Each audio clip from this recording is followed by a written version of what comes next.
2023 मध्ये पुण्यातील आयईडी स्फोटक निर्मिती आणि चाचणी प्रकरणामध्ये 2 फरार दहशतवाद्यांना एनआयएनं आता मुंबई आंतरराष्ट्रीय विमानतळावरून अटक केली आहे। हे दोन्ही आरोपी आयसीसी या दहशतवादी संघटनेच्या स्लीपर मॉड्यूलचे सदस्य होते।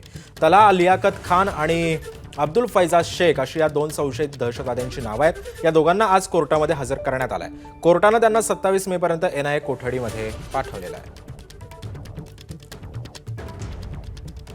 पुण्यातील या कोंडवा भागात इसीचं मॉड्यूल चालवणाऱ्या दोघांना इंडोनेशियातून डिपोर्ट करून मुंबईत आणण्यात आलंय आणि एनआयएने त्यांना अटक केलेली आहे।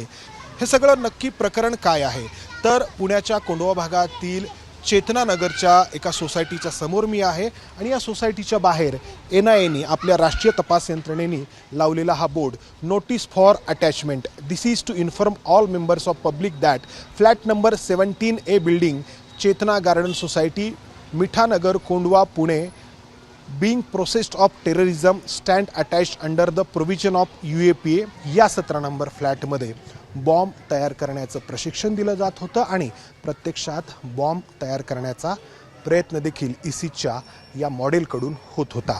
तर हा 17 नंबर फ्लॅट खरं तर अनवर अली इद्रिस या व्यक्तीच्या नावावरती दिसतो आहे। मात्र या अनवर अली इद्रिसकडून हा फ्लॅट अब्दुल फैयाज शेख यांनी भाड्याने घेतलेला होता आणि या अब्दुल फैयाज शेखलाच इंडोनेशियातून अटक करून आज भारतामध्ये आणण्यात यश आलेलं आहे।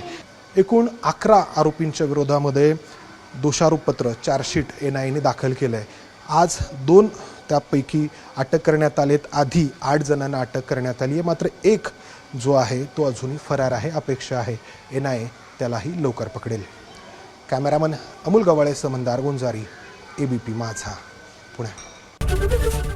एबीपी माझा, उघडा डोळे बघा नीट।